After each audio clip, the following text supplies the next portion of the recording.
요한계시록을 강의하면서 요한계시록의 기본 구조를 일곱 인, 일곱 나팔, 일곱 대접 이렇게 말씀드렸습니다.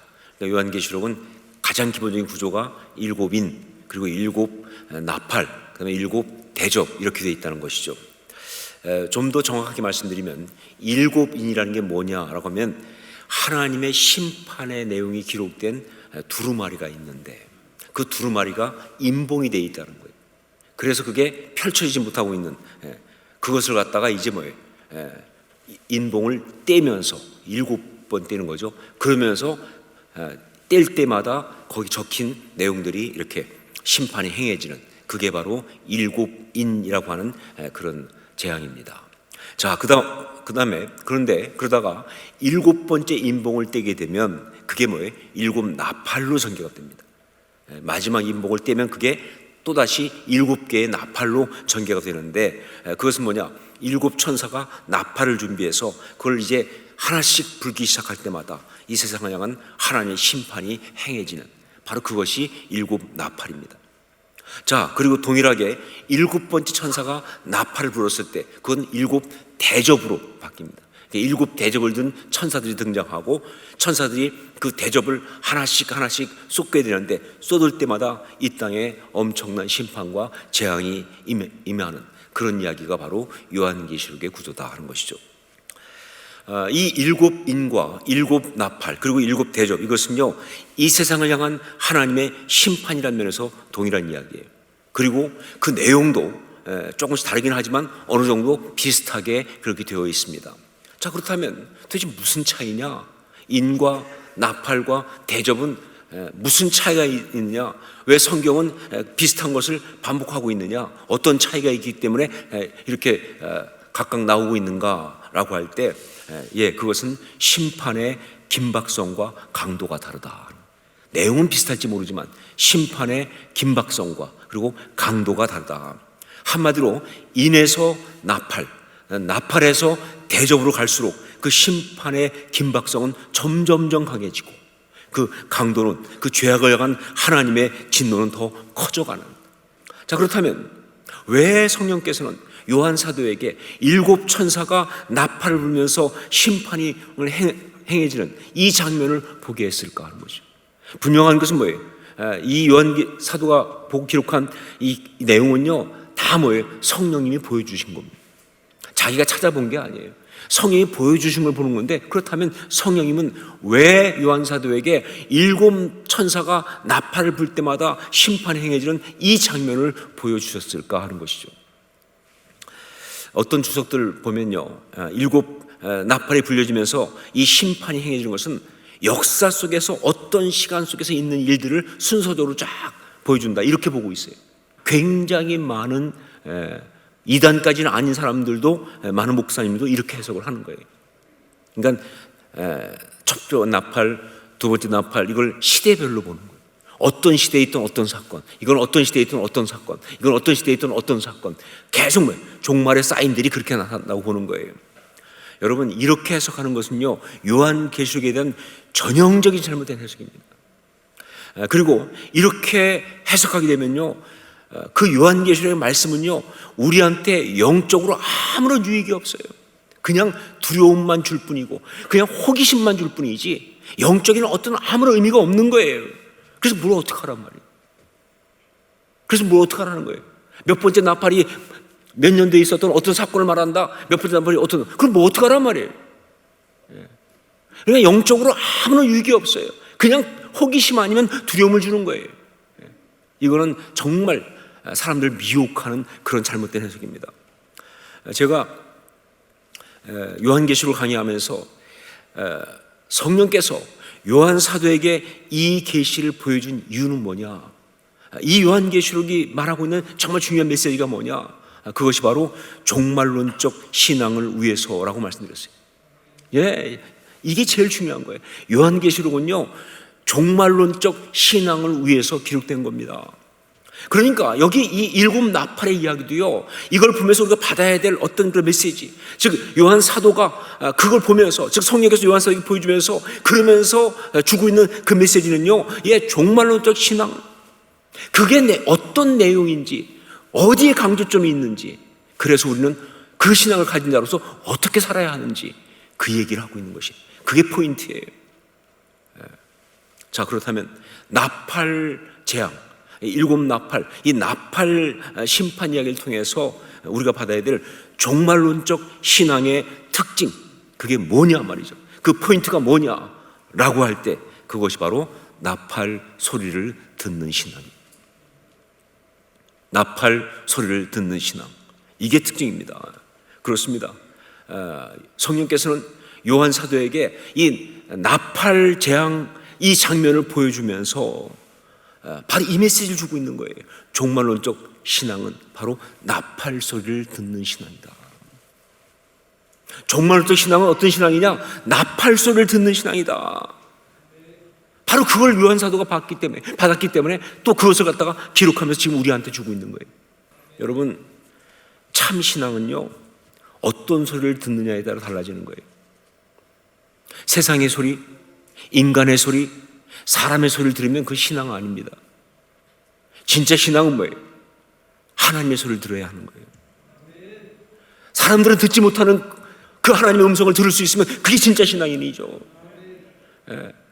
그 세상 사람이 아우성치고 모든 상황이 모든 방법을 통해서 그렇게 막 나를 치고 하는 그 속에서도 말이죠, 하나님의 음성을 들을 수 있는 사람이 바로 하나님의 사람이에요. 전 여러분이 그럴 수 있기를 주여 축원합니다. 사람들이 자꾸 듣고 있으면요, 절대로 승리할 수 없어요. 사람들이 자꾸 듣고 세상 소리 자꾸 들으면요, 절대 이 세상에서 아름답게 우리가 신앙을 지켜나갈 수가 없는 거예요. 누구 소리를 들어야 돼요? 하나님의 소리를 들어야 돼요. 하늘의 소리를 들어야 합니다. 세상의 소리가 아닌 하나님의 그 음성을 들을 수 있어야 되는 것이다, 그 말이에요. 그렇기 때문에 이걸 종말론적 신앙이 그대로 적용하면, 종말론적 신앙은 바로 뭐냐? 나팔 소리를 듣는 신앙이다.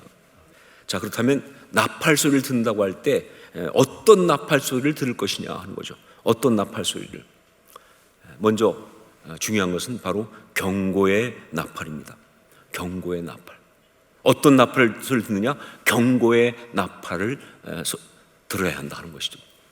성경에 나오는 나팔 소리, 이건 한마디로 말하면 하나님의 임재의 상징입니다. 성경에서 나팔이 울려 퍼졌다 그러면 그건 무조건 뭐예요? 하나님의 임재를 의미해요. 이스라엘 백성이 출애굽해서 시내산에서 하나님 만날 때도 말이죠, 그 온 산에 빽빽한 가운데 나팔이 울려 퍼졌어요. 하나님의 임재입니다.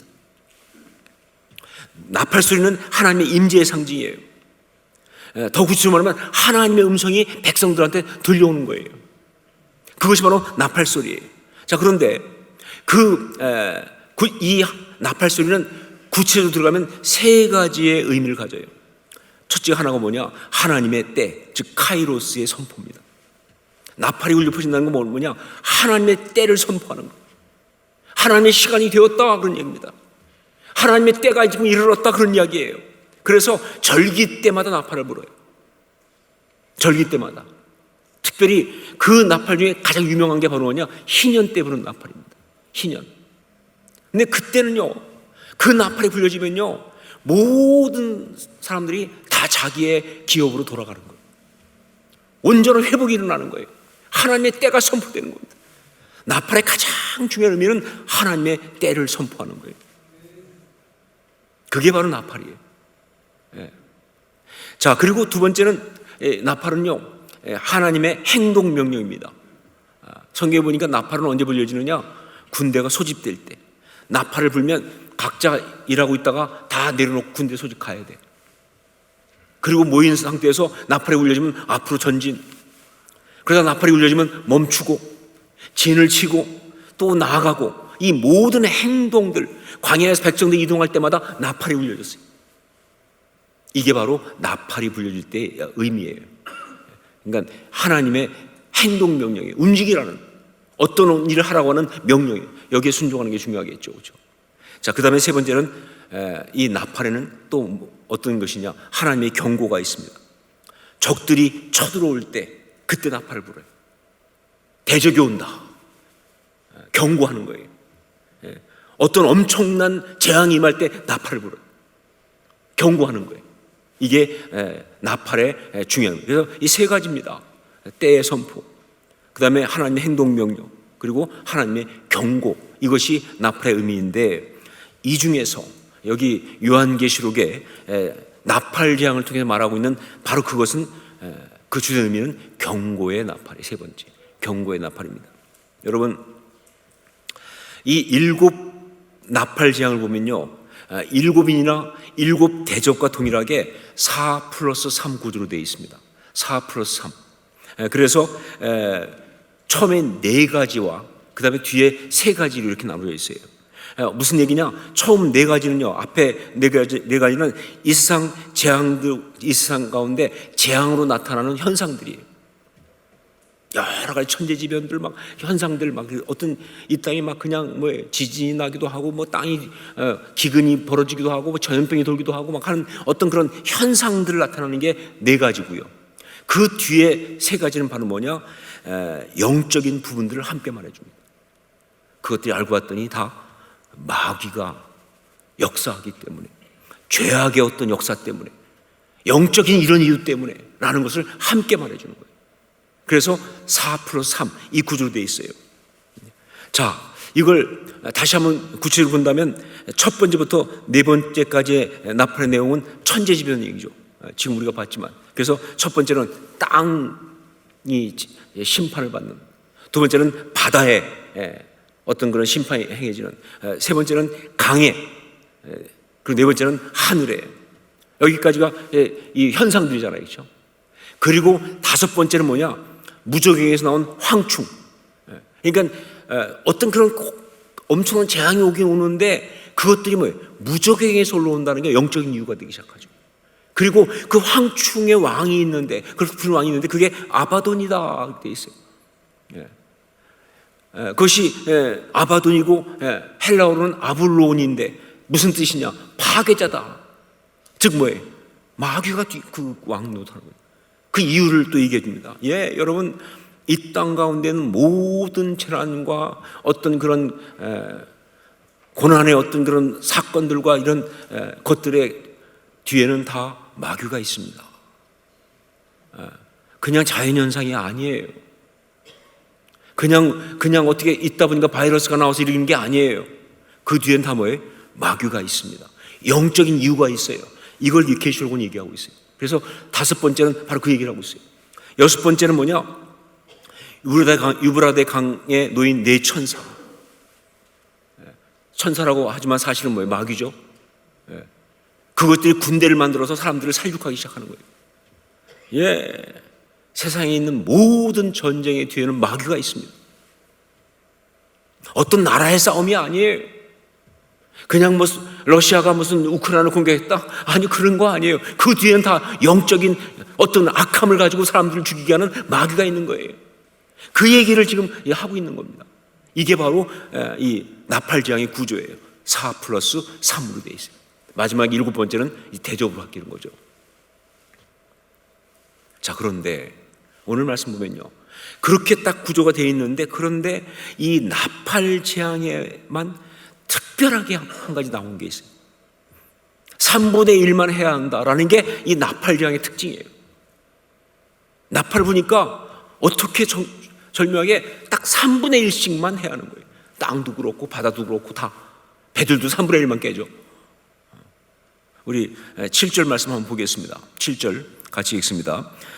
첫째 천사가 나팔을 부니 피 섞인 우박과 불이 나와서 땅에 쏟아지매 땅의 3분의 1이 타버리고 수목의 3분의 1도 타버리고 각종 푸른 풀도 다 타버렸더라. 여기 보면 3분의 1씩만 한다는 얘기를 강조하고 있는데, 이게 첫 번째 나팔만이 아니라 두 번째도 그렇고 세 번째도 그렇고 네 번째도 그렇고 다섯 번째도 다 그렇습니다. 거의 다 언급을 그렇게 하고 있어요. 자, 왜 3분의 1만 죽는다고 할까요? 이양 죽이는 거 다 죽이지. 왜 3분의 1만 다 해야 합니까? 네, 이건 바로 경고라는 뜻이에요. 경고입니다. 다 죽을 거예요, 이대로 가면. 그 전에 경고하는 의미로 3분의 1이 죽는 일이 먼저 벌어지는 거예요.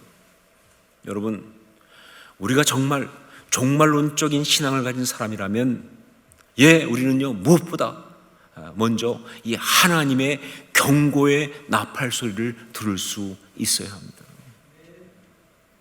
하나님은 경고하시는데 사람들이 그걸 듣지 못하면요, 그것처럼 우리 하나님을 속상하게 하는 게 없고요, 이것처럼 안타까운 일이 없는 거예요.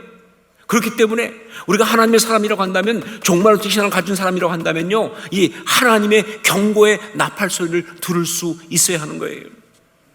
우선 지금도 이 세상 가운데 계속 일어나는 수많은 재앙과 재난들을 보면서 우리는 그 가운데서 경고하시는 하나님의 나팔 소리를 들어야 합니다. 이 시대의 문화가, 이 시대의 사람들의 어떤 정신세계가 어떻게 흘러가고 있는지에 대한 하나님의 정말 무서운 찰나주의, 쾌락주의, 거기에 빠져있는 어떤 것에 대한 하나님의 경고죠. 여러분, 결국은 이 땅에 있는 모든 그런 재난들은요, 인간의 교만에 대한 하나님의 경고입니다. 휘브리스, 스스로 하나님처럼 돼서 자기가 하고 싶은 대로 마음대로 하겠다고 하는, 그러니까 그런 방탕함과 그런 말도 안 되는 타락들이 나오는 거예요. 그거에 대한 하나님의 경고예요. 바로 그 경고의 나팔을 세상은 못 들어도 우린 들어야 한다고 말입니다. 그게 바로 정말 또 신앙사람이죠. 세상은 못 들어도 우린 들어야죠. 그리고 이야기할 수 있어야 돼요. 이건 하나님이 경고하시는 것이다.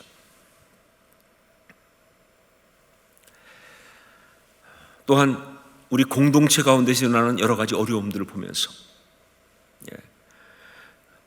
공동체의 죄악을 심판하시는 하나님의 경고의 나팔 소리를 들을 수가 있어야 합니다. 가정이고 교회고 직장이고 이 사회고 이 나라고 민족이고, 이 공동체 안에 어떤 그런 갈등과 어려움들과 어떤 문제가 있다면요, 다 그건 뭐예요? 하나님 주신 경고예요. 그걸 먼저 들을 수 있는 사람이 신앙인이에요. 그걸 먼저 듣고 이야기하고 무릎 꿇고 기도할 수 있는 사람이, 그게 신앙인이죠. 그렇죠? 이걸 들어요. 공동체 안에도 전 분명히 봅니다. 공동체 안에도 어떤 어려움이 온다, 그 안에 어떤 갈등이 온다, 그 공동체를 향한 경고예요. 그 하나님의 경고를 받아들여야죠. 들을 수 있어야죠. 자신의 삶 가운데 일어나는 이런저런 어려움과 갈등을 보면서 나의 삶의 죄악을 향한 하나님의 심판이 있다는 그 경고의 나팔 소리를 들을 수 있어야 그게 신앙인이죠. 그렇죠? 그런데 그 경고의 대부분이 바로 뭐냐? 재난과 어려움과 여러 가지 그런 고난들의 이야기가 경고입니다. 그 경고를 갖다가 정말 들을 수 있어야 되는 거예요. 그런데 안타깝게도 사람들은 이 경고의 나팔 소리를 못 들어요. 이게 정말 이 땅의 안타까운 이야기예요. 그래서 그냥 끝까지 가는 거예요. 그래서 그런 어려움이 다가오면요, 자기들 한번 해결해 보겠다고 꼼수를 써요. 그러다가 그게 안 되면요, 화를 내기 시작합니다. 서로 비난합니다. 그리고 막 그냥 정죄하고 자기가 막 절망하고, 심지어 하나님을 원망하고, 나중에 막 하나님을 막 대들기도 하고. 그게 인간들이에요. 그런데 참 하나님의 사람은 그 순간에 경고의 나팔 소리를 씁니다. 왜 하나님이 나를 이렇게 아프게 하시는지, 어렵게 하시는지, 때로 부끄럽게 하시는지, 이게 무슨 뜻인지, 하나님의 그 경고의 나팔을 듣는 사람, 그게 바로 하나님의 사람이다. 그걸 듣고 자신이 회개하고 사람들한테 이야기할 수 있는 사람이 하나님의 사람이다 하는 겁니다. 자, 두 번째 또 하나 있어요. 위로의 나팔입니다. 위로의 나팔. 여러분, 우리가 요한계시록 보면서 절대로 놓쳐서 안 되는 것이 뭐냐? 이 요한계시록이 왜, 그리고 어떻게 쓰여지게 되었는지 겁니다. 주님은 왜 요한에게 이 계시를 보여줬느냐? 사람들은 그걸 모르고 요한계시록이 앞으로 일어날 종말을 얘기하다 보니까 이게 무슨 앞으로 일어날 종말에 대한 아무도 모르는 어떤 그런 비밀들을 말해주는 신비한 책인 줄 알고, 그걸 가지고 그냥 나만 알고 있어, 우리만 먼저 깨달았어, 막 그러면서 굉장한 호기심과 굉장한 어떤 교만을 가지고 이 책을 대한다 그 말입니다. 아니요, 절대로 앞날에 있을 일을 미리 알려주는 그 비밀을 누설하는 책이 아니에요. 요한계시록은요, 처음부터 아주 분명하게 너무나 중요한 메시지를 주려고 기록된 책입니다. 예, 그게 바로 뭐냐? 그게 종말론적 신앙이고요. 더 정확히 말하면 종말론적 신앙을 가진 당신의 사람들을 격려하고 그리고 위로하는 겁니다. 나팔 재앙 이야기도 마찬가지예요. 성령께서는 왜 이 나팔 재앙 이야기를 요한 사도에게 지금 보여주고 있느냐? 그거는요, 바로 그 앞에 처음에 이 일곱 인과 일곱 나팔과 일곱 대접의 이야기가 펼쳐지기 전에 삽경으로 들어간 하늘의 장면 보면 나와요. 그게 요한계시록 5장 4절로 5절 말씀이죠. 그 두루마리를 펴거나 보거나 하기에 합당한 자가 보이지 아니하기로 내가 크게 울었더니 장로 중에 한 사람이 내게 말하되 울지 말라. 유대지파의 사자 다윗의 뿌리가 이겼으니 그 두루마리와 그 일곱인을 떼시리라 하더라 하면서 일곱인이 그리고 일곱 나팔이 일곱 대접이 가는 거예요. 예, 위로예요. 요한 사도를 위로하기 위해서 울지 말라고. 내가 너한테 진짜 비밀을 보여줄게. 지금 답답해 보이지? 아니다. 하나님이 아무것도 안 하시는 것 같으냐? 아니다. 위로하시기 위해서, 위로하려고 바로 이 이야기를 하는 것이고, 그 중에 바로 나팔재앙 이야기가 들어가 있는 거예요. 여러분, 계시라는 게 뭡니까? 계시가 아포칼립시스란 말이라고 말씀드렸죠. 아포칼립시스, 그 뜻 그대로 하면 뭐예요? 열어서 보여준다는 거예요. 아포칼립시스, 열어서 보여준다는 거예요. 자, 그런데 왜 열어서 보여주느냐 말이죠. 아니, 애써 닫아놓은 것을 왜 열어서 보여주느냐? 이유는 딱 한 가지예요. 바로 뭐냐면 계시를 받는 그 사람을 위로하려고. 너무 잘 모르고 막 너무 힘들어하니까, 보이는 것 때문에 힘들어하니까 와서 얘기하는 거예요. 사실은 말해주면 안 되는데 너한테만 얘기해 줄게. 앞으로 이게 이렇게 될 거다. 무슨 뜻이에요? 힘내라고, 좌절하지 말라고. 그 위로가 있는 거예요. 예, 요한계시록은요 정말 가슴 뭉클한 말씀이에요. 눈물 그렁그렁한 말씀이에요. 정말 감당 못할 우리 주님의 그 사랑 앞에 눈물을 흘릴 수밖에 없어요. 요한계시록은 그런 책이거든요. 나팔재앙 비밀을 보여주는 것도, 계시의 목적도, 예, 요한 사도와 종말론적 신앙을 가진 사람들을 위로하시는 것이다 하는 거예요. 더군다나 특별히 이 나팔재앙, 제가 말씀드렸죠. 나팔은 뭘 상징한다? 성경에서 나팔은 뭘 상징해요? 하나님의 임재를 상징하잖아요. 그러니까 뭐예요? 나팔을 부는, 그걸 탁 부는 순간, 그 소리를 듣는 순간 어떤 걸 듣는 거냐?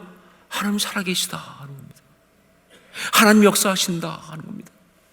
여러분, 하나님이 살아계시다는 것이, 하나님 역사하신다는 것이요, 얼마나 엄청난 위로가 되는지.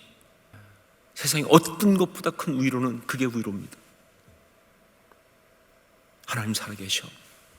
하나님 역사하고 계셔.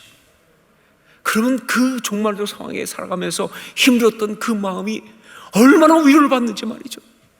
여러분, 바로 그 나팔 소리를 듣는 것이 나팔 소리를 듣는 신앙입니다.